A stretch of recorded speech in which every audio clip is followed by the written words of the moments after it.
আসসালামু আলাইকুম। ওয়ালাইকুম সালাম। হুজুর, এত দেরি হওয়ার কারণটা কি বুঝতে পারতেছি না। কতজন জয়েন্ট হলো?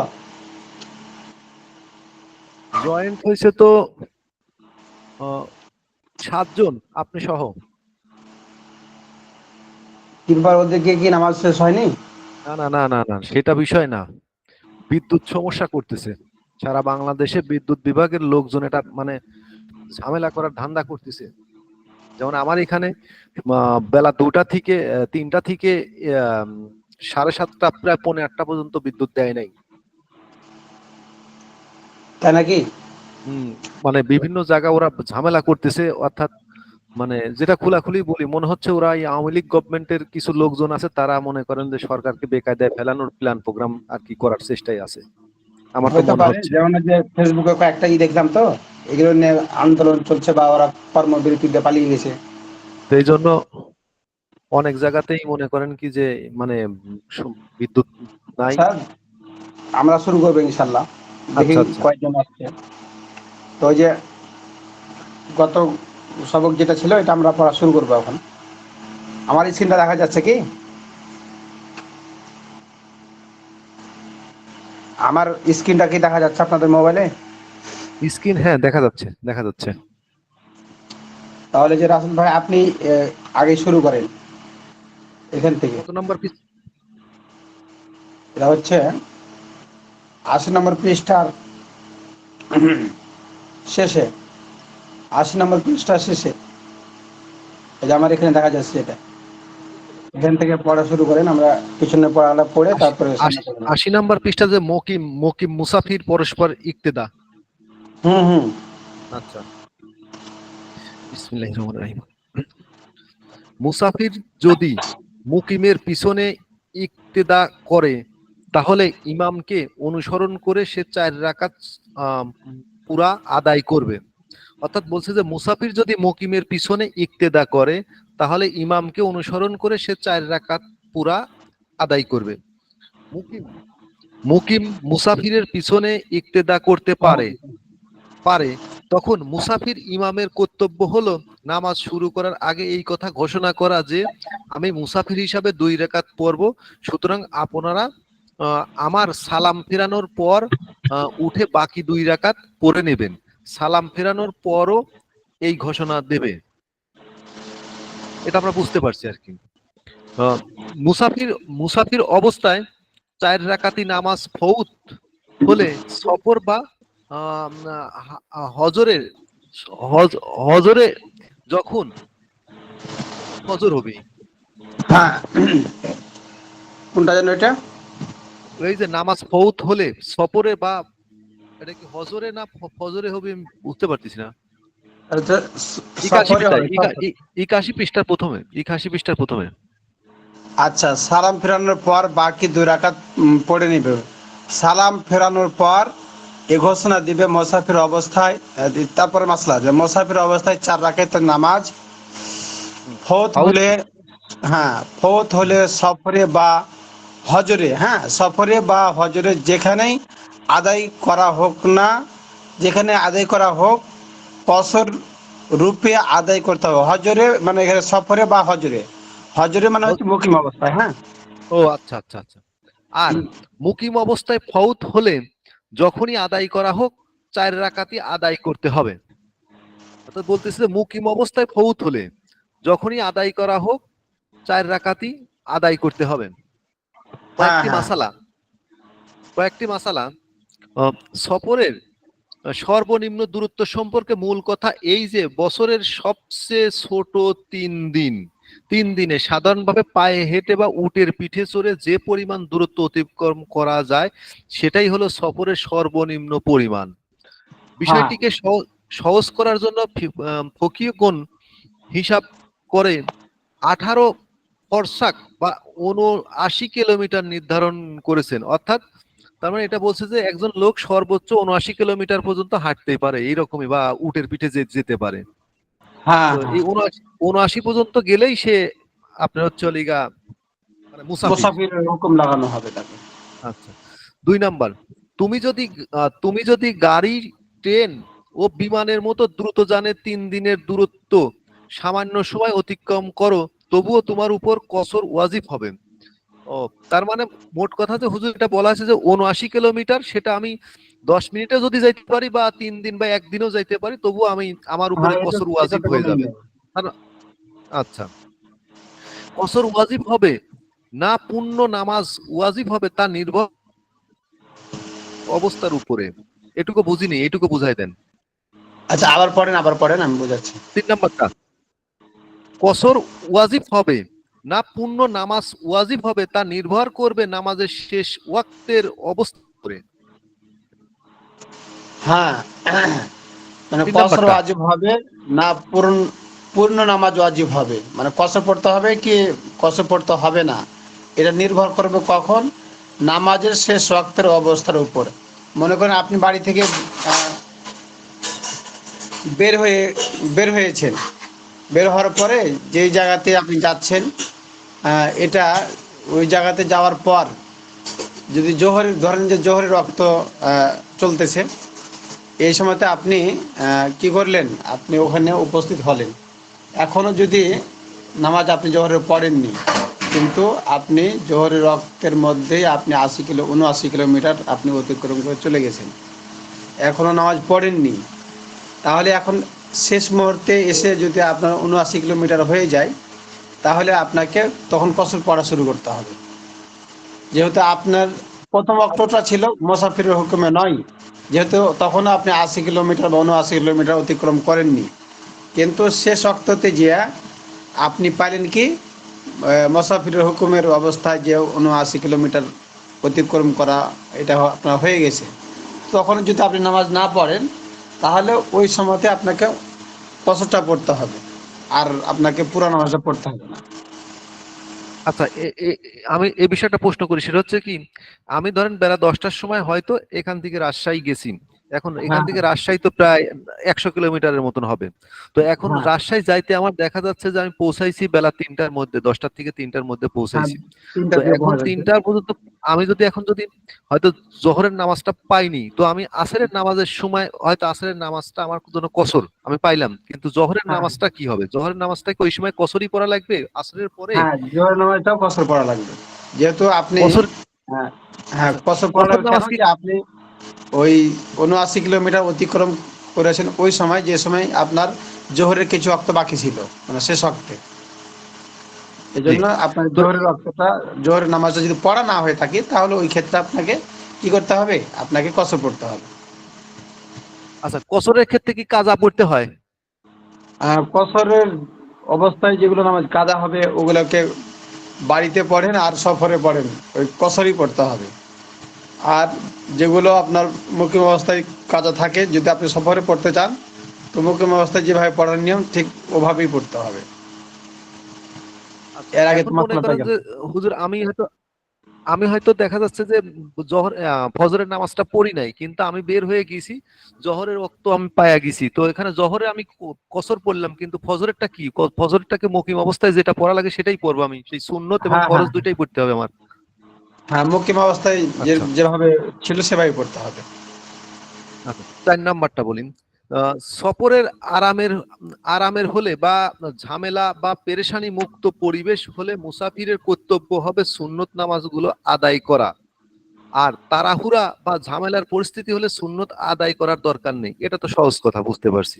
হ্যাঁ, 5 নাম্বার, সফরের অবস্থায় 4 রাকাত নামাজ পড়লে 2 রাকাত শুধু ফরজ হবে।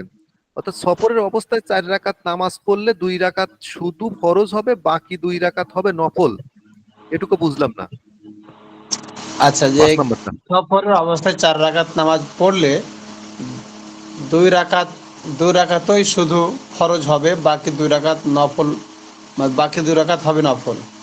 সুতরাং যদি এর নিচে আছে, সুতরাং যদি 2 রাকাত পর তাসাহুদের জন্য বসা হয়, তাহলে নামাজ সহি হবে, আর বসা না হলে নামাজ সহি হবে না, কেননা এটা ছিল আখিরি বৈঠক যা ফরজ, আর ফরজ তরক করলে নামাজ হয় না। এখানে যেটা বলা হলো 5 নম্বরে, যে আহ, সফর অবস্থায় তো 4 রাকাত নামাজকে 2 রাকাত পড়তে হয়, তাই না? এখন যদি কেউ পড়ে নেয় 4 রাকাত, তাহলে এক্ষেত্রে তার 2 রাকাত হবে ফরজ, আর বাকি যে 2 রাকাত পড়ে নিয়েছে অতিরিক্ত, সেটা তার নফল বলে গণ্য হবে। সুতরাং যদি 2 রাকাত পর তাশাহুদের জন্য বসা হয়, তাহলে নামাজ সহি হবে। মানে যেটা হচ্ছে 4 রাকাত নামাজ, যে দুটা আসরের নামাজ, জোহরের নামাজ অথবা ইশারের নামাজ, এগুলোতে 4 রাকাতে কসর আছে। এখন এই 4 রাকাতের জায়গাতে 2 রাকাতের যে বৈঠকটা আছে, এটা হচ্ছে তার শেষ বৈঠক, মানে এটাই আখেরি বৈঠক। এটার পরে আর কি নাই, তার কোনো নামাজ নাই যেহেতু। এই জন্য এই তাশাহুদের সময় যদি সে বসে, তাহলে এই বসাটাই তার নামাজ সহি হওয়ার জন্য যথেষ্ট। আর এর তারপরে যদি বাকি অংশ বলছে যে আর বসা না হলে নামাজ সহি হবে না। এখন যদি কেউ 4 রাকাতের প্রথম 2 রাকাতের পর না বসে, মনে করেন 4 রাকাতের জন্য আবার দাঁড়িয়ে যায়, তাহলে তার নামাজটা কি হবে না, সহি হবে না।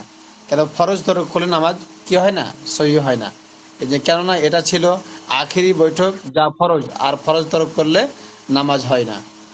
এইটা বোঝাচ্ছে যে 4 রাকাত হলো নামাজের কসর অবস্থায় 2 রাকাতই, 2 রাকাতের পর যে বৈঠক, এটাই হচ্ছে তার আখেরি বৈঠক, এটাই শেষ বৈঠক। এরপরে যদি কেউ 4 রাকাতের জন্য দাঁড়ায়, তাহলে তার নামাজটা সহি হবে না, এটা বলছে। আচ্ছা, এইখানে আমি একটা বিষয় জানতে চাচ্ছি। এখন মুসাফিরের ক্ষেত্রে দেখা যাচ্ছে যে আমি আসরের নামাজের ক্ষেত্রে ইমামের সাথে ইমামের পিছনে দাঁড়ায় গেছি। এখন হ্যাঁ, হ্যাঁ। আমার কি ওইখানে 2 রাকাত পড়ি সালাম ফিরতে হবে, না আমি ইমামের এটা সাথে তো দাঁড়ালে চার এই রাকাতই এই পড়বো? মাসলা, রাসেল ভাই, এই মাসলা তো রাসেল আগে ভাই, গেছে। ওই রাসেল ভাই, হ্যাঁ আপনি এই বইটা কি পড়ে বুঝতে পারেন না? বাংলা ডাক্তার মানুষ, এইগুলো তো পুরো লেখা রয়েছে, আপনি আবার এত বাচ্চাদের মতন এত জিজ্ঞেস করে কেউ? ভাই, বুঝতে কষ্ট শোনেন হচ্ছে। শোনেন আচ্ছা, শোনেন ঠিক আছে। আমি আপনারা আমার কথা থামেন আমি সালাম। আমার কথা কথা বলি মুফতি সাহেব।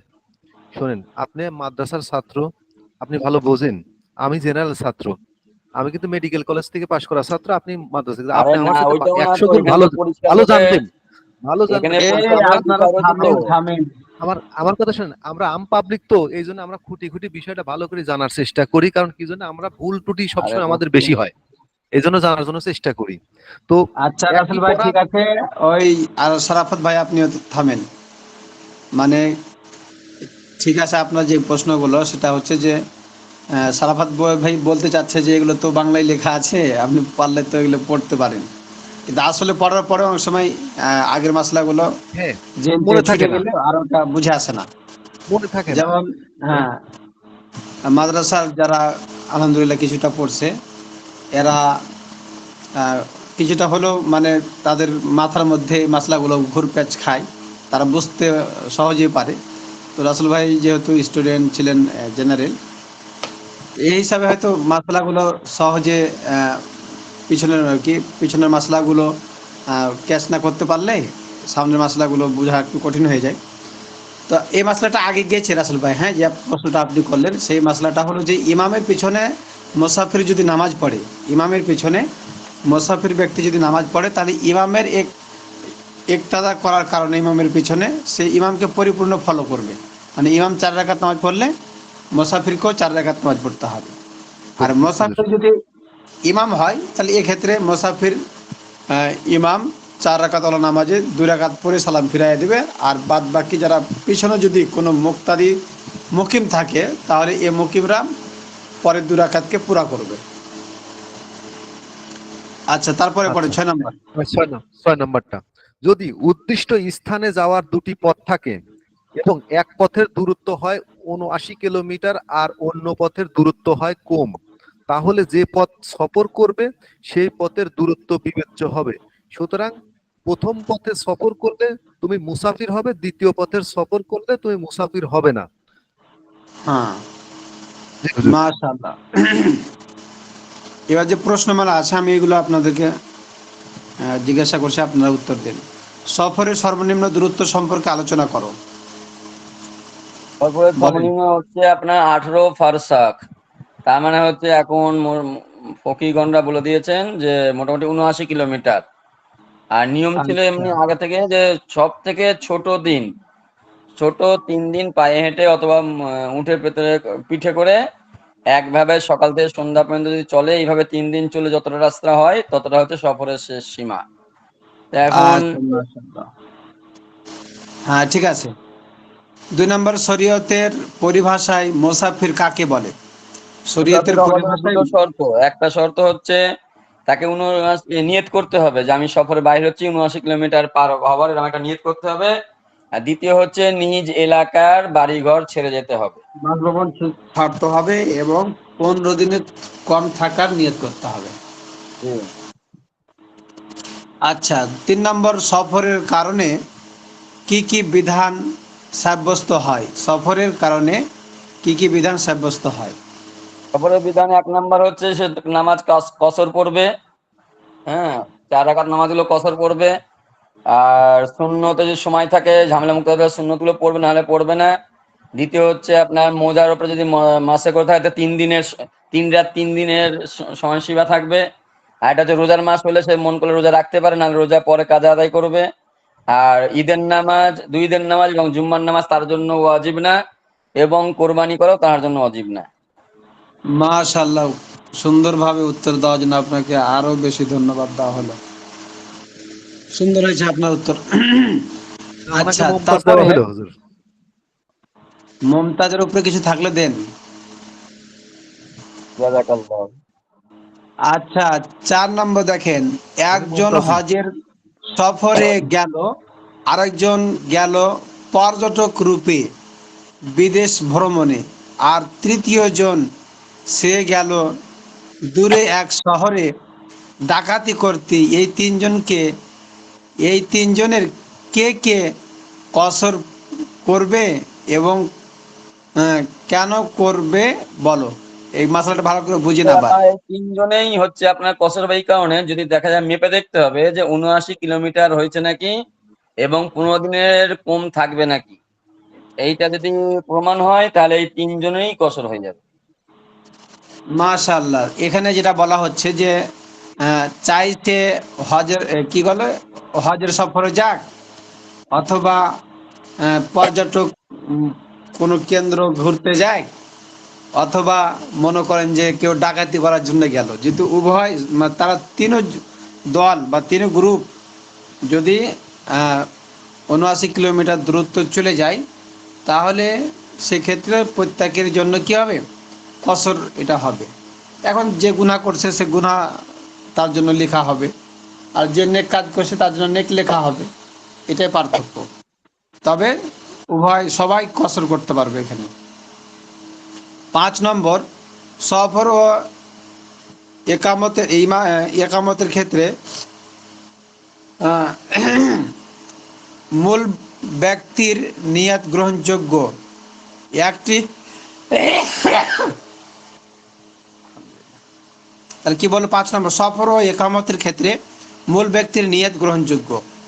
একটি উদাহরণ দিয়ে বিষয়টি বোঝাও। যেমন হচ্ছে বলুন মনে তো। করেন স্বামী সফরের জন্য স্বামী নিয়ত স্ত্রী। করেছে। হুম। এখন স্ত্রী তার সঙ্গে যাচ্ছে।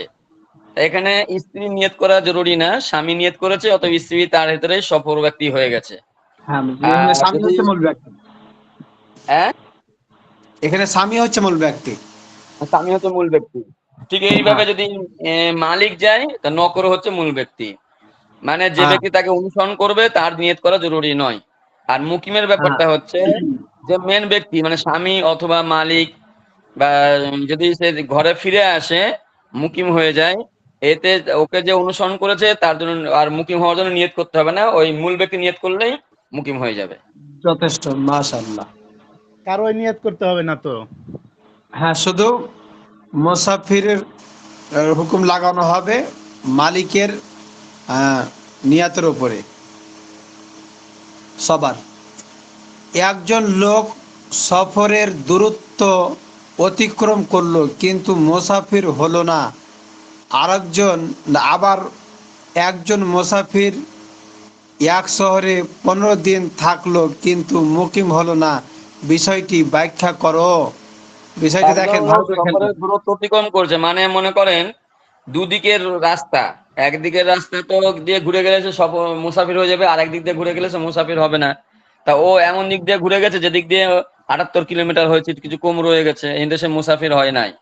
আর মুকিমের ব্যাপারটা হচ্ছে এরকম যে শহরে 15 দিনের বেশি, মানে বছরের ওপরে যে কয়েক বছর যদি থাকে, মনে করেন একটা শহরে আছে, সে নিয়ত করছে যে হয়তো কালকে বাইরে যাবো, এই আজকে বাইরে হয়ে যাবো, কালকে বাইরে হয়ে যাবো, সেখানে চেষ্টা করছে বাইরে হয়ে যাওয়ার, কিন্তু কোনো কারণবশত সে বাইরে হতে পারছে না।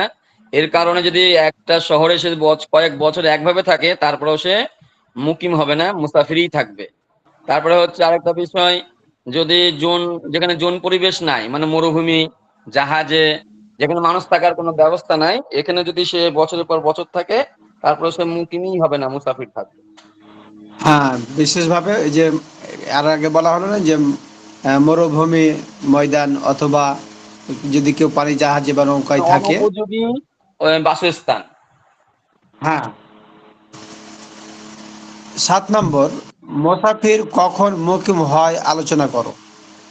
মুসাফির যখন প্রত্যাবর্তন করে অথবা মুসাফির মুকিম হয় এই কারণে, যখন যেখানে সে যাচ্ছে, এইটা বলা হয় আপনার অতমেল একামা, ওখানে 15 রত্নে দিনের বেশি একামা, রত্নে আসলে রত্নে একামা। হ্যাঁ, যে ওখানে গিয়ে 15 দিনের বেশি সে থাকবে, তাহলে সে এখানে মুকিম হয়ে যাবে, অথবা বাসায় ফিরে এলে মুকিম হয়ে যাবে। হ্যাঁ, এর নিচে 8 নম্বর দিছে, ওয়াতনে আসলি এবং ওয়াতনে একামা কাকে বলে এবং কোনটির দ্বারা কোনটি ভঙ্গ হয়, মানে ভেঙে যায়, উদাহরণ সহ বুঝিয়ে বলো। অতনুল আসলেই হচ্ছে যেখানে বাসস্থান, স্থায়ী ঠিকানা। আর অতনুল ইকামা হচ্ছে অস্থায়ী ঠিকানা। অস্থায়ী হ্যাঁ। ঠিকানাতে যদি আমি থাকি, তাহলে এখানে তো আর সে মুকিমই থাকবে, মুসাফির হবে না। কিন্তু আবার মুকিম থেকে একামা থেকে যদি ওই একামাটাকে যদি আবার বাসস্থান চিরস্থায়ী বানাই ফেলি, যে আমি এখানে ঘর বাড়ি করে এখানে স্থায়ী হয়ে গেছি, তাহলে অতনুল একামাটা অতনুল আসলি হয়ে যাবে, আর অতনুল আসলটা অতনুল একামা হয়ে যাবে। হ্যাঁ। আচ্ছা, তারপরে দেখেন 9 নম্বর।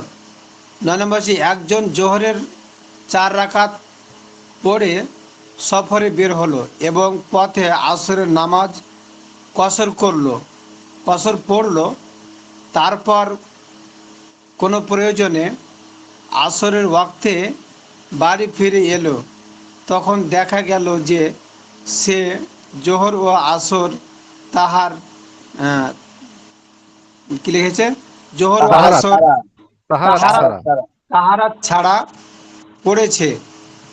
তখন সে অজু করে জোহরের কাজা পড়ল 2 রাকাত আর আসরের আদায় করলো 4 রাকাত। এর ভিত্তি কি ব্যাখ্যা করে বোঝাও। মাসালাটা আবার পড়েন এখানে তাহলে হচ্ছে বোঝা যাবে। এখানে হচ্ছে এখানে আপনার জোহরের 4 রাকাত পড়েছে, তো সফর করেছিল বাসায় থেকেই। হ্যাঁ, আর এবারে আসরে সে কসর পড়েছে, কিন্তু আসরের রক্ত থাকাকালীনই সে আবার কি করেছে, বাসায় ফিরে আসছে। এখন এসে দেখে যে তার জোহর আসর যে নামাজটা পড়েছে তাহারা ছাড়া, মানে বেউজু মনে করেন, হুম। বেজুতে নামাজ পড়ে নিয়েছে। এখন সে অজু করে আসরের নামাজ তো 4 রাকাতেই পড়তে হবে, আর আর জোহরকে কসর করতে হবে। জোহরটা কসর পড়তে হবে। হ্যাঁ, মাশাল্লাহ। 10 নম্বর, একই স্থান থেকে তুমি নৌপথে এবং তোমার বন্ধুর সড়ক পথে একটি শহরে গিয়েছো। তোমার উপর কসর ওয়াজিব হলো, কিন্তু তোমার বন্ধুর উপর কসর ওয়াজিব হলো না, বিষয়টি ব্যাখ্যা করো। সেখানে প্রশ্নটা, একই স্থান থেকে তুমি নৌপথে এবং তোমার বন্ধু সড়ক পথে একটি শহরে গিয়েছো, তোমার উপর কসর ওয়াজিব হলো কিন্তু তোমার বন্ধুর উপর কসর ওয়াজিব হলো না, বিষয়টি ব্যাখ্যা করো। তাহলে এখানে হুজুর ওই যে নৌপথে যেটা গেছে এটা 79 কিলোমিটার হয়ে গেছে, আর বন্ধুটা 79 কিলোমিটার হয় না, এই কারণে। হ্যাঁ, এটা হতে পারে। আর বিষয়টা এরকম হতে পারে যে একই স্থান থেকে তুমি নৌপথে এবং তোমার বন্ধুর সড়ক পথে, সড়ক পথে যদি ঘোরা হয় আর নৌপথে যদি সোজা হয়, তাহলে যে পথে 79 কিলোমিটার হবে ওই পথে কসর হবে, আর যে পথে 79 কিলোমিটার হবে না ওই পথে মুসাফির হবে না। 11 নম্বর, মুসাফির ও মুকিম পরস্পরের পিছনে ইক্তেদার হুকুম বলো। মুসাফির ও মুসাফিরের মুকিম নিচে পরস্পরের পিছনে ইক্তেদার হুকুম বলো। যদি মুসাফিরের পিছনে মুকিমরা নামাজ পড়ে, তা মুসাফির 2 রাকাত পরে সালাম ফিরিয়ে নেবে, নামাজ পড়ার অগ্রে সে বলে দেবে যে আমি মুসাফির, আমি 2 রাকাত পরে সালাম ফিরিয়ে নেবো, আপনারা 2 রাকাত পরে উঠে যাবেন। এবং সালাম ফিরানোর পরেও আবার বলে দেবে যে আপনারা বাকি 2 রাকাত পড়ে নেন। আর যদি মুকিমের পিছে নামাজ পড়ে মুসাফির, তাহলে 4 রাকাত নামাজ হলে মুসাফির মুকিমের পিছে নিয়ত করেছে বলে বিধায় তাকে 4 রাকাতই পড়ে নিতে হবে। মাশাআল্লাহ। আচ্ছা, জবাবগুলো তো আমরা আরো সবাই দিতে পারি, তাই না? আমরা একজন দিচ্ছে আর সবাই শুনতেছি, আমরা সবাই দেওয়ার চেষ্টা করবো ইনশাআল্লাহ। তাহলে আমাদেরও ইনশাআল্লাহ এবার কি হবে, যোগ্যতা বাড়বে। আজকে যেখান থেকে হবে অসুস্থ ব্যক্তির নামাজ, মুসাফিরের বিধান শেষ, এখন আসছে অসুস্থ ব্যক্তির নামাজ। অসুস্থ হলে কিভাবে নামাজ আদায় করতে হবে এ সম্পর্কে এখন আলোচনা শুরু হচ্ছে। আবার এটা আজকে নতুন সবক, এটা হচ্ছে, সবাই একটু গুরুত্ব সহকারে এদিকে খেয়াল করলে ভালো হয়। অসুস্থ আমরা সবাই প্রায় মাঝে মধ্যে হয়ে যায়। আবার বাড়িতে বয়স্ক বাবা মা থাকলে অথবা দাদা দাদি থাকলে তারা তো অসুস্থ হয়ে যায় মাঝে মধ্যে। এই জন্য এই মশলাগুলো খুবই জরুরি। অসুস্থ ব্যক্তির নামাজ, শরীয়তের দৃষ্টিতে নামাজের এত গুরুত্ব যে কঠিন অসুখ কঠিন অসুখেও নামাজ তরক করা জায়েজ নয়। তবে শরীয়ত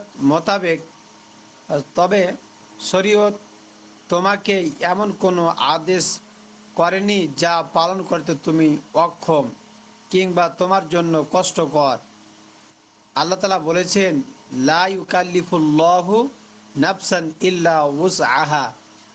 আল্লাহ কোনো মানুষকে তার সাধ্যের অতিরিক্ত আদেশ করেন না। তাহলে এখানে যেটা বলা হলো খুবই গুরুত্বপূর্ণ কথা। শরীয়তের দৃষ্টিতে নামাজের এত গুরুত্ব যে কঠিন অসুখেও নামাজ তরক করা জায়েজ নয়। তবে শরীয়ত তোমাকে এমন কোনো আদেশ করেনি যা পালন করতে তুমি অক্ষম কিংবা তোমার জন্য কষ্টকর। আল্লাহ বলেছেন, লা ইউকাল্লিফুল্লাহু নাফসান ইল্লা উসআহা। আল্লাহ কোনো মানুষকে তার সাধ্যের অতিরিক্ত আদেশ করেন না।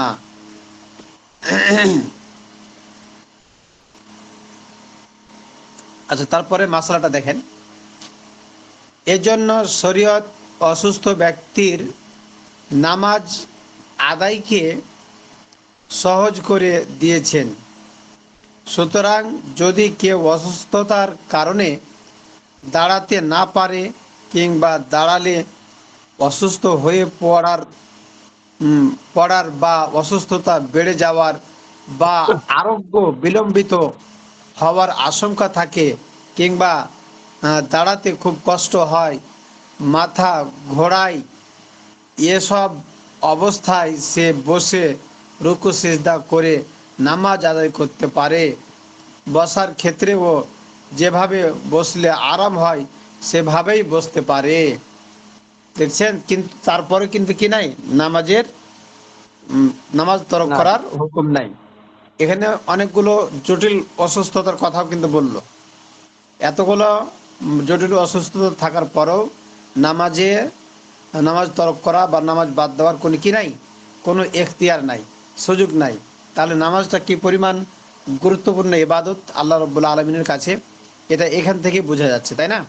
এই জন্য আমরা অনেক সময় অবহেলা করে নামাজের যে 12টা বাজিয়ে দিই, এটা কি যে অবস্থা হবে আল্লাহ ভালো জানেন। নামাজ 12টা ফাওয়াইলুল বাজলে কি হবে হুজুর? হ্যাঁ, ফাওয়াইলুল মুসাল্লিন, ফাওয়াইলুল মুসাল্লিন। মুসল্লি। মুসল্লির কেন, মুসল্লিরা কেন ওয়াইলের মধ্যে যাবে বলেন? জাহান্নামের অংশীদার হবে তারা কেন? এই যে একটাই নামাজ কিছু তারা কারণ। অলসতার সাথে পড়ে। তাহলে এখানে যেটা বলা হলো সেটা হচ্ছে যে একজন, এই জন্য শরীয়ত অসুস্থ ব্যক্তির নামাজ আদায়কে সহজ করে দিয়েছেন। সুতরাং যদি কেউ অসুস্থতার কারণে দাঁড়াতে না পারে কিংবা দাঁড়ালে অসুস্থ হয়ে পড়ার বা অসুস্থতা বেড়ে যাওয়ার বা আরোগ্য বিলম্বিত হওয়ার আশঙ্কা থাকে কিংবা দাঁড়াতে খুব কষ্ট হয়, মাথা ঘোরায়, এসব অবস্থায় সে বসে রুকু সিজদা করে নামাজ আদায় করতে পারে। বসার ক্ষেত্রেও যেভাবে বসলে আরাম হয় সেভাবে বসতে পারে। আচ্ছা, তার চেয়ার টেবিলের কি অবস্থা বলেন? এখন যে চেয়ার টেবিল এগুলোতে বসে নামাজ পড়ছে, এগুলো বাদ। তাহলে কি হবে? এগুলো তো পড়ার কোনো বিধানই নাই এখানে। এখানে কিন্তু মাসলাগুলো বলা হয়েছে মানে হাদিসের কথাকে অনুকরণ করে, হ্যাঁ। এই জন্য এখানে কিন্তু টুলের বা চেয়ারের কথা কিন্তু এখানে লাগায়নি। এখানে চাইলে পারে আহ, টুল অথবা উঁচু স্থানে বসে নামাজ পড়তে পারে, এগুলো নিচে আসবে হয়তো। তাহলে সব থেকে একটা কথা মানে অন্তরে গাঁথতে হবে, সেটা হচ্ছে যে তাজাল্লুল। বিষয়টা হচ্ছে যে নামাজের মধ্যে তাজাল্লুল পয়দা হয়, যারা দাঁড়াতে পারছে না তাদের জন্য মাটিতে বসে নামাজ পড়াটা, মানে চেয়ারে বসে নামাজ পড়লে অথবা টুলে বসে নামাজ পড়লে এখানে মানে কেমন জানি দাম্ভিক্য দাম্ভিক্য মনে হয়, যে আল্লাহর সামনে দাঁড়াচ্ছে বা সে নত হচ্ছে, সে এমন মুহূর্তে যে সেই মুহূর্তে সে চেয়ারে বসে আছে।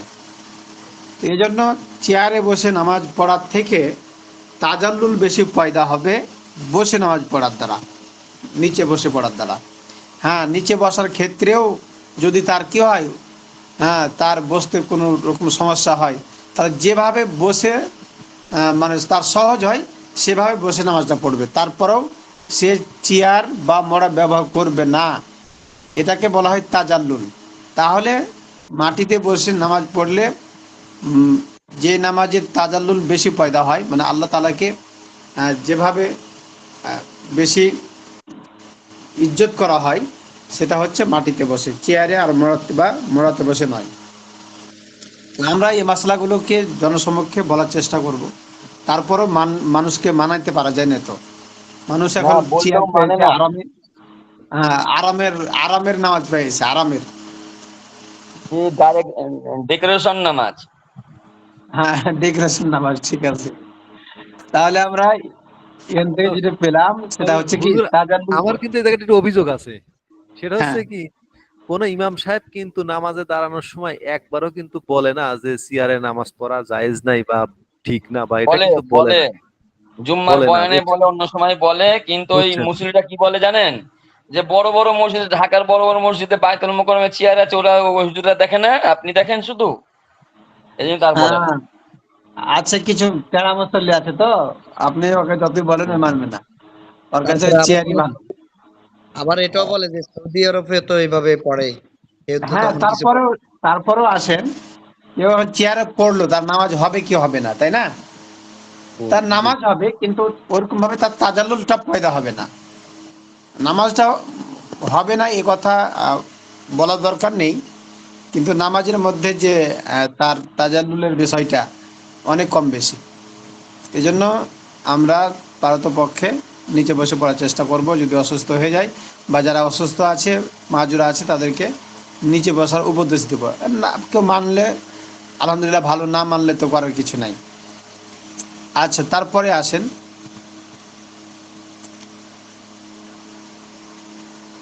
আহ, দুই একটা মাসালা, যদি বসতে পারে কিন্তু রুকু সিজদা করতে পারে, রুকু সিজদা করতে না পারে, তাহলে বসে মাথার ইশারায় রুকু সিজদা আদায় করবে।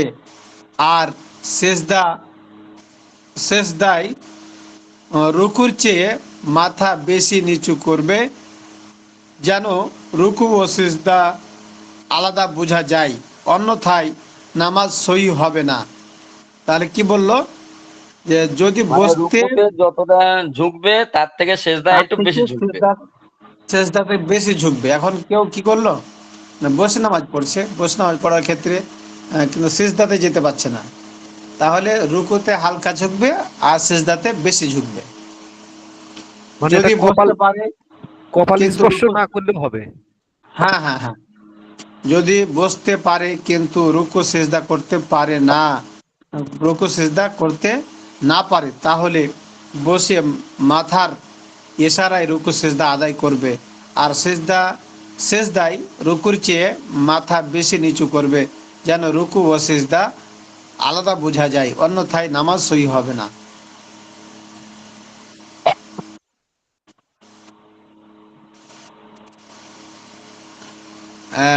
এই যে এখানে লেখা আছে আবার,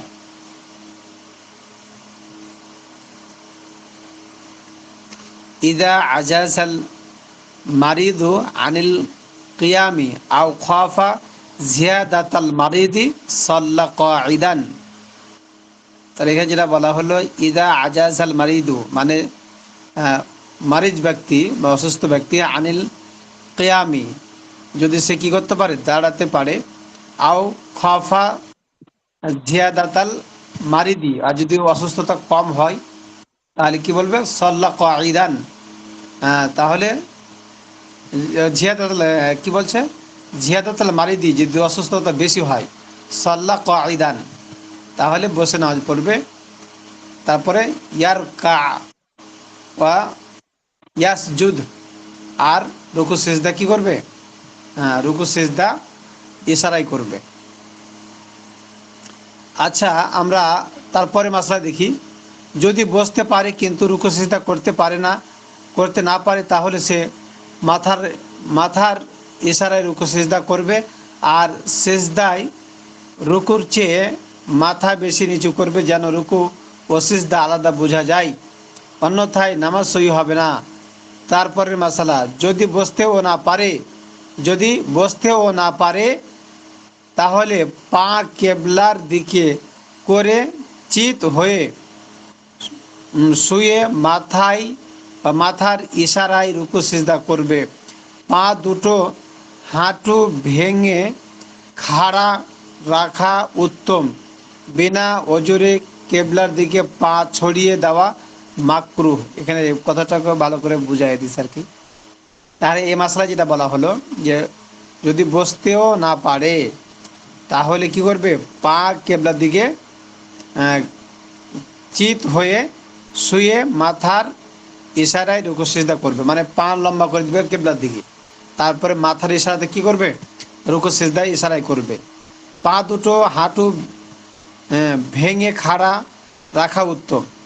তাহলে যদি কি করা যায়, পায়ের হাঁটু ভাঙা যায়, ভাঁজ করতে পারে, তাহলে ভাঁজ করবে। বিনা ওজরে কেবলা দিকে ছড়িয়ে রাখাটা কি না, এটা মাকরুর পরিপন্থী। তাহলে বিনা ওজরে কেবলার দিকে পা ছড়িয়ে রাখবে না। আর যদি পা অজু ভাঙতে ছাড়া, না পারে তাহলে সে রাখতে পারে। হ্যাঁ, পা যদি ভাঙতে না পারে তাহলে কেবলার দিকে ছড়াই রাখবে, অসুবিধা নেই। আর নিচে বালিশ দিয়ে মাথা একটু উঁচু করে রাখবে, যাতে রুকু সিজদা ইশারা করা সহজ হয় এবং চেহারা কেবলামুখী হয়। তাহলে পিছনে একটা বালিশ দিবে একটু উঁচা করে, যাতে করে মাথাটা সামান্য উঁচা হয়। আর এই উঁচু করার দ্বারা কি হবে, রুকু সিজদাটা করাটা একটু ভালো হবে।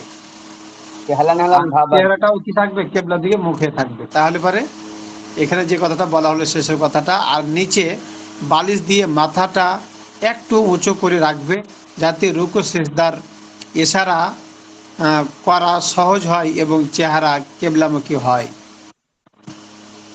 মানে দুইটা তারপরে বালিশ দিলে দেখেন, হয়ে যায় হুজুর, দুইটা বালিশ হ্যাঁ, দিলে হয়ে যায়। যদি চিত হওয়া সম্ভব না হয়, যদি চিত হওয়া সম্ভব না হয় এবং কাত হওয়া সম্ভব হয়, তাহলে উত্তর দক্ষিণে ডান কাত হয়ে চেহারা কেবলামুখী করে নামাজ আদায় করবে। তবু নামাজ মাফ হবে না। শরীয়তে নামাজ এতই গুরুত্বপূর্ণ, সুবহানাল্লাহ। চিন্তা করেছেন আজকে আমাদের কি অবস্থা, একটু জ্বর সর্দি হলে বাঁচে, ও নামাজ মানে ছুটি পাইলেছে, এরকম অবস্থা। আসলে নামাজের এত গুরুত্ব বলা মানে বাহিরে, কত নামাজের গুরুত্ব, তারপরেও নামাজ মাপ নাই, নামাজ ছাড়া যাবে না। একবার আমার হাত ভেঙে গেল, এই গত 1.5 বছর আগে, রোজা এবং কুরবানি ঈদের মাঝে এক মসজিদ থেকে আসছিলাম, ওখানে এক তবলিগ জামাত গিয়েছিল। এই তবলিগ জামাতের নসরত মানে ওখানে বয়ান ছিল আমার। তো বয়ান টয়ান শেষ করে এশারের নামাজের পরে আমি আবার ফিরে আসছি। মানে জামাতে গিয়েছিলাম, তো আমার একটা তারা মানে দাওয়াত দিয়েছিল যে আপনার মাগরিব পরে বয়ান আছে, আপনি বয়ানটা এখানে এসে করলে ভালো হয়। তো গিয়েছিলাম, দিয়ে এশারের নামাজের পরে খাবার দাবার শেষ করে আমি আবার মোটরসাইকেল নিয়ে, আরও কয়েকজন সাথী ছিল আমার সাথে, দুইটা মোটরসাইকেলে গেছিলাম, 4 জন ছিল 2 গাড়িতে। আর তখন প্রায় রাত 10টার কাছাকাছি। তো এক মাইক্রো প্রাইভেট কার, ওই কারের মধ্যে আছে 3 জন নেশাখোর। গাড়িটা এমনভাবে মানে নেশাখোর অবস্থায় চালিয়ে আসলো যে একবার ডানে যায় একবার বামে যায়, মানে যারা রেস খেলে ঠিক ওরকম ভাবে গাড়িটা, মানে কত জোর স্পিড ছিল, সব স্পিড মনে হয় তার গাড়ির মধ্যে ছিল। এসে আমাকে ধাই করে মেরে দিল। আছে আল্লাহ বাঁচিয়ে দিয়েছিল জানে। সরাসরি মোটর সাইকেলের আমার চাক্কা আর তাদের মাইক্রো প্রাইভেট কারের আগা দিকে, মানে এটা একবার সংঘর্ষ হয়। সংঘর্ষ হওয়ার আপনার পরে আপনার কোনটার সামনে? হ্যাঁ, আমার মোটর সাইকেলকে ডাইরেক্ট মারে। তো আমার পিছনে আরেকজন ছিল, তো আমাদের মোটর সাইকেল সহ রাস্তার নিচে একটা অনেক গর্ত খাদ ছিল, খাদে আমরা পড়েছিলাম মোটর সাইকেল সহ। ওই যে আমরা শুকনা খাদ ছিল, দেখছি খাদে পড়ে আছি। তো হাত ভেঙে গেছিল, আমার বাম হাতের কবজি ভেঙে গেছিল। তো এই যে কবজি ভেঙেছিল রাত 10টার দিকে, দিয়ে তারপরে রাজশাহী গেলাম মাইক্রোতে করে। ওখানে যাওয়ার আগে আর একটা মানে আমাদের ওখানকার কিছু ছোট ভাই একটা বিল্ডিংয়ে তারা ফিলিংসার মানে ফিল কি ইন্টারনেটের কাজগুলো করে। তো তাদের কাছে উঠলাম যে এখানে থাকি, ভোর হলে যাব। তো এই যে হাত ভাঙা অবস্থা, আমরা হাত এভাবে আছে, অনেক কষ্ট পাচ্ছি, ব্যথা হচ্ছে। ফজরের নামাজটাও আমি সেদিনকে ছাড়িনি। আর বলা ঠিক নয়, এই অবস্থাতে আমি মানে চিকিৎসা করার পূর্বেও আমি নামাজ, ফজরেরটাও নামাজ পড়েছিলাম। সারা রাত ঘুম নাই, খাওয়া নাই, বা টেনশন, হাত ভাঙা, তারপরে নামাজ ছাড়ি নাই। তা আলহামদুলিল্লাহ। নামাজ যদি কেউ পড়তে চায় তাহলে তার জন্য অসুস্থতা আল্লাহ কিছুই সহজ না। করে দেয়। তার জন্য সহজ হয়ে যায়। তো এই জন্য আমরাও মানে সামান্য অসুস্থতা হলে পারে নামাজ কাজও করব না, যতটুকু পারা যায় ইনশাল্লাহ পড়বো। মসজিদে যেতে পারছি না, বাড়িতে পড়বো। বাড়িতে পড়তে পারছি, তো যদি সেখানে পড়তে না পারি তো বেডে নামাজ পড়বো। আর পানি দিয়ে উজু করতে পারছি না, তো তায়াম্মুম করব। মানে ইসলাম এটাকে সহজ করে দিয়েছে আমাদের জন্য। এই জন্য আর আমরা হুজুর, অন্য এবাদত যদি ছুটেও যায়, তা কিন্তু নামাজের সাথে এত আল্লাহর সঙ্গে সুসম্পর্ক, যে নামাজ যদি কেউ কোনো রকম ভাবে 5 ওয়াক্ত সঠিক টাইমে পড়তে পারে, তা আল্লাহ ওই বান্দাকে এতটাই ভালোবাসে যে অন্য কোন ইবাদতে এতটা ভালোবাসে না। হ্যাঁ, অন্য কোনো ইবাদতে এত ভালোবাসা আল্লাহ পাওয়া যায় না। নামাজের একটা সিজদা আর আপনার হাজারো ইবাদত যদি আপনি এক সমান করতে চান তো হবে না। কারণ একটা নামাজের যে সিজদাগুলো করা হয়, এগুলো সিজদার ওজন এত বেশি আল্লাহর কাছে। যখন একজন মানুষ নামাজের মধ্যে আল্লাহর কাছে সিজদায় লুটিয়ে যায়, তো এই সিজদা করেনওয়ালা ব্যক্তি আর আল্লাহ মানে তারা এত কাছে কাছে চলে আসে, মানে এত নৈকট্য লাভ করতে পারে আল্লাহর, যে অন্য কোনো ইবাদতে যে এত আল্লাহর নৈকট্য কদমে লাভ করা যায় সেজদার না। মতন হয়ে যায়। হ্যাঁ, মানে অন্য কোনো ইবাদতে এত আল্লাহ তাআলার নৈকট্য হাসিল করা যায় না যতটা সিজদার মধ্যে করা যায়। যদি চিত হওয়া সম্ভব না হয় এবং কাত হওয়া সম্ভব হয়, তাহলে উত্তর দক্ষিণে ডান কাত হয়ে কেবলা চেহারা কেবলামুখী করে নামাজ আদায় করবে, তবু নামাজ মাফ হবে না। শরীয়তে নামাজ এতই গুরুত্বপূর্ণ। অসুস্থতার নামাজের দলিল এই যে হজরত ইমরান বিন হাসিন যখন অসুস্থ হলেন, তখন নবীজি সাল্লাল্লাহু আলাইহি সাল্লাম তাকে বললেন যে সল্লা কাইমান, তুমি নামাজের জন্য দাঁড়িয়ে যাও। ফাইল্লাম তাস্তাতি ফাইল্লাম তাস্তাতি ফাকাইদান ফাইল্লাম তাস্তাতি, তুমি যদি কি করতে না পারো, দাঁড়াইতে না পারো, ফাইল্লাম তাস্তাতে কাঈদান, তুমি যদি হ্যাঁ উঠে কাঈদান, যাও। তুমি যদি বসতেও না পারো, তো ফাইল্লাম তাস্তাতি ফাআলা জাম্বি তুমি ইমানা, ইমানা, ইমা আন, ইমা আন, তাহলে যদি মাথা নেড়ে, রাওয়াহু আবু দাউদ, এই হাদিসটা আবু দাউদ শরীফের মধ্যে আছে যে মান সল্লা ক, কই এটা, সল্লা ক ইমান, সল্লি নামাজের জন্য কাইমা। দাঁড়িয়ে যাও, ফাইল্লাম তাস্তাতি, ফাইল্লাম তাস্তাতি ফাকাইদান, আর যদি তুমি বসতেও না পারো, হ্যাঁ, আর যদি তুমি বসতেও না পারো, ফাইল্লাম তাস্তাতি ফাআলা আলাল জাম্বি তুমি ইমা আন, তাহলে কি করবে, সে ইশারা করে, যেভাবে তার সহজ হয় সেভাবে নামাজটা আদায় করবে। এই হাদিসটি আবু দাউদ শরীফের মধ্যে আছে। যদি মাথা নেড়ে ইশারা করাও সম্ভব না হয়, তাহলে চোখের বা মনের ইশারায় নামাজ আদায় হবে না। যদি মাথা নেড়ে ইশারা করাও সম্ভব না হয়, তাহলে চোখের বা মনের ইশারায় নামাজ আদায় হবে না, বরং তার একদিন ও এক রাত্রির নামাজ স্থগিত থাকবে। যখন সক্ষমতা ফিরে আসবে তখন তা আদায় করা ওয়াজিব হবে। পক্ষান্তরে যদি এই অবস্থায় 5 ওয়াক্তের বেশি কাজা হয়ে যায়, তাহলে তা আদায় করতে হবে না, কেননা তা বান্দার জন্য কষ্টকর। এখানে যেটা বলা হলো দেখেন, খেয়াল করেন, যদি মাথা নাড়া কি না হয়, সম্ভব না হয়, তাহলে ইশারা করে, ইশারা করা যদি সম্ভব না হয়, তাহলে চোখের ইশারাতে কি হবে না, কোনো নামাজ হবে না, মনের ইশারাতে কোনো নামাজ আদায় হবে না, বরং তার একদিন ও এক রাত্রের নামাজ স্থগিত থাকবে।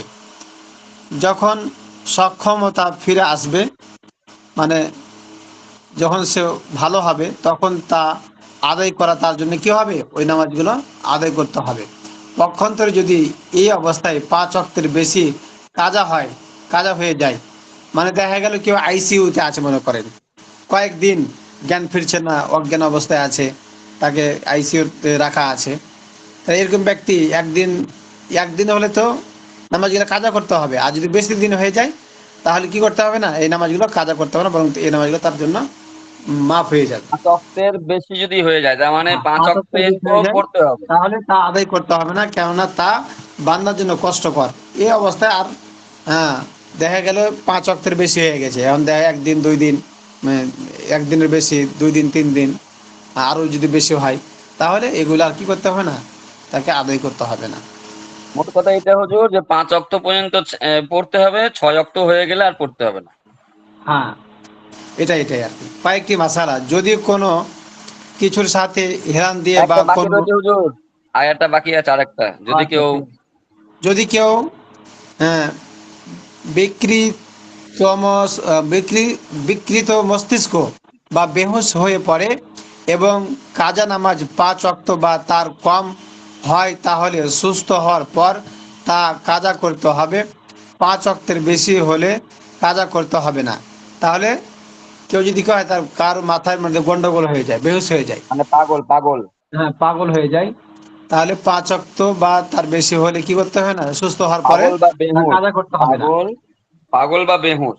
হ্যাঁ, পাগল বা বেহুশ বা মস্তিষ্ক কি হয়ে যায়, তার নষ্ট হয়ে গেছে, তাহলে বা তার কম হলেও সুস্থ হওয়ার পর তা কাজা করতে হবে না। কয়েকটি মাসালা তাড়াতাড়ি শেষ করে দিই। যদি কোনো কিছুর সাথে হেলান দিয়ে বা কোনো মানুষের সাহায্য নিয়ে দাঁড়ানো সম্ভব হয় আর সে সাহায্য করতে রাজি হয়, তাহলে দাঁড়িয়ে নামাজ আদায় করতে হবে। দেখেন দাঁড়ানোটা কত, মানুষ আমরা কি করি, তাড়াতাড়ি করে আমরা টুলে বসে যাই, দাঁড়ানোর সক্ষমতা থাকা সত্ত্বেও। কি অবস্থা এখন। মানে তাহলে যদি কোনো কিছুর সাথে হেলান দিয়ে বা কোনো মানুষের সাহায্য নিয়ে দাঁড়ানো সম্ভব হয়, তাহলে সে সাহায্য করতে রাজি হয় তাহলে দাঁড়িয়ে নামাজ আদায় করতে হবে। 2, যদি জামাতের জন্য হেঁটে মসজিদে গেলে দাঁড়ানো সম্ভব না হয় তাহলে ঘরেই দাঁড়িয়ে নামাজ পড়বে। যেহেতু সে অসুস্থ এই জন্য বাড়িতে দাঁড়িয়ে পড়ায় তার জন্য কি ভালো।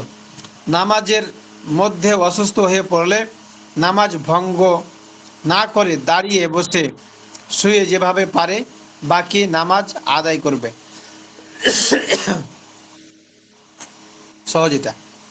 4 ভঙ্গ না নম্বর, করে, যদি সে নামাজের মধ্যে নামাজ ভঙ্গ না করে। হ্যাঁ মানে অসুস্থ হয়ে পড়লে পারে যেভাবে হয়, যদি দাঁড়াতে না পারে বসে যাবে, আর বসেও যদি না হয় তাহলে ওখানে শুয়েও যেতে পারে।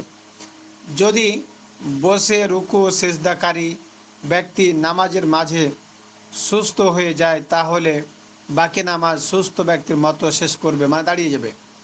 আর যদি বসে বা শুয়ে ইশারায় রুকু সেজদাকারী ব্যক্তি সুস্থ হয়ে যায় তাহলে নামাজ নতুনভাবে শুরু করবে। দেখেন তাহলে এখানে মাসলাটা ভিন্ন হয়ে গেল একটু। যদি বসে রুকু সিজদা, বসে এখানে কিন্তু বসার কথা আছে, হ্যাঁ, যদি বসে রুকু সিজদাকারী ব্যক্তি নামাজের মাঝে সুস্থ হয়ে যায় তাহলে বাকি নামাজ সুস্থ ব্যক্তির মতো, মানে দাঁড়িয়ে যাবে, দাঁড়িয়ে দাঁড়িয়ে পড়বে। যাবে। জি। আর যদি বসে বা শুয়ে ইশারায় রুকু সিজদা কারী ব্যক্তি সুস্থ হয়ে যায়, মানে বসে নামাজ পড়ছিল কিন্তু ইশারায়, মানে সে আগেও রুকু সিজদা বসেছিল করতে পারে না, কিন্তু রুকু আগে সিজদা রুকু করতে সিজদা করেছিল, কিন্তু এই বসে পরেরটা হচ্ছে কি বসে পড়ছে কিন্তু রুকু সিজদা গুলো ইশারা। ইশারায় করতেছে। তাহলে এরকম ব্যক্তি যদি সুস্থ হয়ে যায় তাহলে নামাজ নতুন করে আবার পড়বে। 5 নম্বর, চিকিৎসক যদি ওষুধ প্রয়োগ করে 6 ওয়াক্তের বেশি অজ্ঞান করে রাখে তাহলে নামাজ রহিত হয়ে যাবে। এরকম হলে কাজা করতে হবে, যেটা আগে গেল, বুঝতে পারলেন না? হুম। 6, যদি নেশা করে বেহুশ হয়ে থাকে তাহলে কাজা নামাজের সংখ্যা যতই হোক মাফ হবে না, বরং তা কাজা করতে হবে। নেশার, মাতাল, হ্যাঁ, মাতাল আর কি। মাতাল, তাহলে সে যদি 3-4 দিনও বেহুশ হয়ে থাকে, হুঁশ ফেরার পরে ওই মানে নামাজগুলো কাজা করতে মাতালকে হবে। মাপ নাই, মাতাল ছাড়া যাবে না। হ্যাঁ, মাতালের কোনো কি নাই, মাপ নাই, মাতালকে নামাজ পড়তেই হবে। মাতাল চলবে না, মাতলামি নাই ইসলামে। আচ্ছা, তাহলে এখান থেকেই থাক। মশলাগুলো জি, কিন্তু আমাদের সবার জরুরি, একটু সবাই কয়েকবার পড়লে পারে ইনশাল্লাহ এগুলো বুঝে চলে আসবে, মনেও থাকবে ইনশাল্লাহ। জি, জি, এগুলো জি। হচ্ছে এমন একটি মাসালার কিতাব বা যে অনেক এইটা সময় পড়া আলেমের কাজ পড়া করে হুজুর, আলেমদের সুযোগ হয় না। পূর্ণ যারা আলেম তাদের এটা লাগে। আচ্ছা, আপনাকে বলি আপনাদের যে বিষয়টা হলো যে অনেক সময় কিতাব বের করে পড়ার সময় হয় না, বা সময় থাকলেও পড়তে মন চায় না, হ্যাঁ, কিন্তু ক্লাসে যদি মনোযোগ সহকারে শোনা যায় তাহলে এই শোনাটাই তার জন্য কত যে ফায়দাজনক হবে এটা এখন আমরা বুঝতে পারছি। মানে পড়ার থেকে, নিজে পড়ার থেকে ক্লাসে যদি কান লাগিয়ে শোনা যায় বা ওস্তাদের কথা একটু মনোযোগ দিয়ে শোনা যায় তাহলে এই শোনাটাই কিন্তু পরবর্তীতে কাজে আসে। আমরা এটা এখন মানে বুঝতে পারছি যে বড় ক্লাসে যখন পড়তাম উপরে, তখন এত কিতাব, মানে এত কিতাব বেশি যে পড়ার টাইম নেই। তো ওগুলো যদি আপনি পড়তে যান সময় পাবেন না, মানে দাওরার ক্লাসে, মেশকাতের ক্লাসে 24 ঘন্টায় মনে হয় ক্লাস হয়, এরকম অবস্থা। মনে করো ফজরের পর শুরু হলো, ফজর থেকে নাস্তা পর্যন্ত, নাস্তা করে আবার ক্লাস শুরু হয়ে গেল, ক্লাস চলতেছে জোহর পর্যন্ত, আবার জোহরের পরে একবার মনে করো আসর পর্যন্ত, আসরের পরে আবার ক্লাস, মাগরিবের পরে আবার ক্লাস, এশারের পরে আবার ক্লাস। আপনি পড়বেন কখন বলেন? যদি ওগুলো শোনা না হয় তো আপনার মনে করেন যে সব বৃথা চলে যাবে।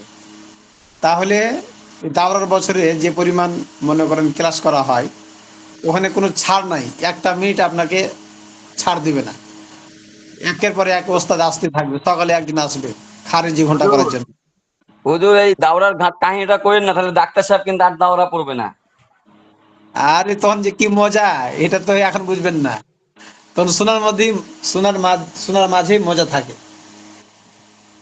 হুজুর ইনশাআল্লাহ কিতাবের যদি কারোর স্কো এসে যায় বা স্বাদ এসে যায় ইনশাআল্লাহ এটাই তার জন্য কামিয়াবির একটা পথ হবে আমি মনে করি। তবে হুজুর আমি হুজুর এটা দাওরার ক্লাসটা জীবনীটা খুব সুন্দর জীবনী লাগে কিন্তু। হ্যাঁ, দাওরার বছর আসলে একটা ইতিহাসের বছরের মতো হয়ে থাকে, যে এখানে একদম মানুষ মানে ছাত্ররা 24টা ঘন্টায় তাদের হচ্ছে হাদিসের সাথে সম্পর্ক। মানে সে পড়তেছে বুখারী শরীফ, সে পড়তেছে মুসলিম শরীফ, সে পড়তেছে তিরমিজি শরীফ, সে পড়তেছে মনে করেন নাসাই শরীফ, সে পড়তেছে মনে করেন আবু দাউদ শরীফ। মানে 24টা ঘন্টায় হাদিসের কিতাব, হাদিসের কিতাব, হাদিসের কিতাব। আর তার মজা আলাদা। এরপরে তো তাফসীরের কিতাব আছে। তো ঠিক আছে, আমরা ইনশাআল্লাহ আল্লাহ তাআলা আমাদেরকে দাওরা পর্যন্ত পৌঁছার তৌফিক দান করুক।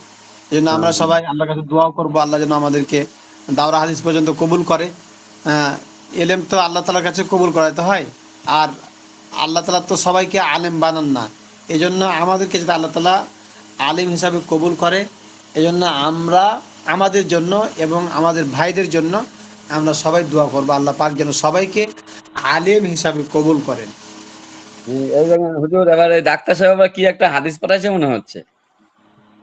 হাদ্দাসানা আব্দুল্লাহ ইবনে মুসাল্লামাত ইবনে নাবি হাদ্দাসানা মালিকিন আন আন ইসহাক ইবনে আব্দুল্লাহ ইবনে আন আবি তালহাতা আন আনাস ইবনে মালিক আন আরাবিয়ান قال لرسول الله صلى الله عليه وسلم متى الساعة قال له رسول الله صلى الله عليه وسلم ما عادت لها قال حب الله ورسوله قال أنت مع من أحببت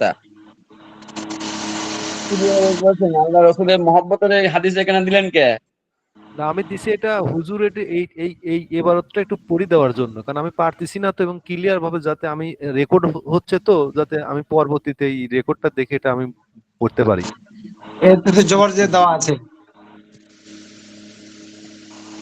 হাদ্দাসানা জবরদস্তি আছে। আব্দুল্লাহ ইবনু মাসলামাতা, মাসলামাতা ইবনে ক্বানাবি, ক্বানাবিন।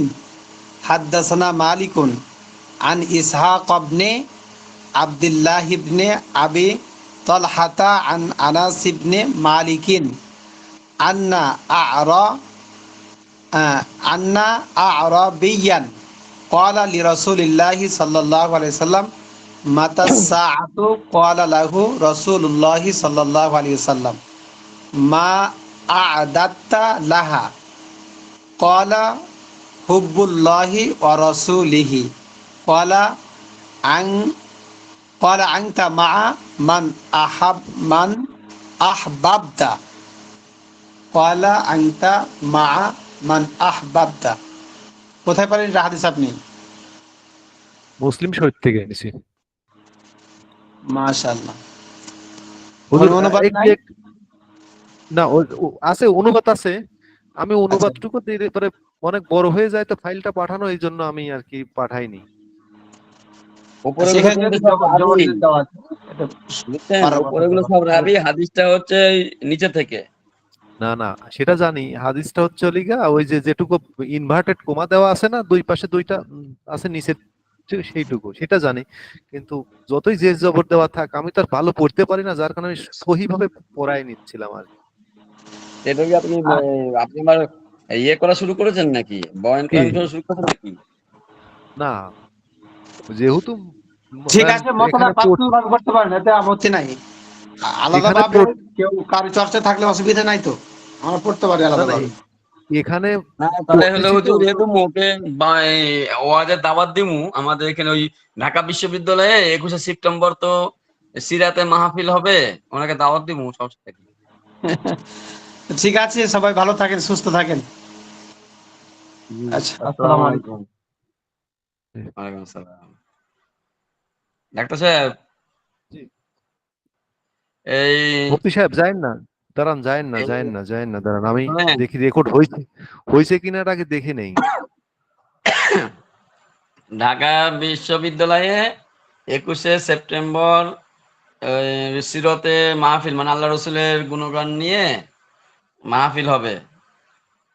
প্রধান থাকবে, অতিথি থাকবে হচ্ছে ওই যে ফাহাম, ডাক্তার ফাহাম, মৌলানা ডাক্তার ফাহাম, মানে উপদেষ্টার প্রধান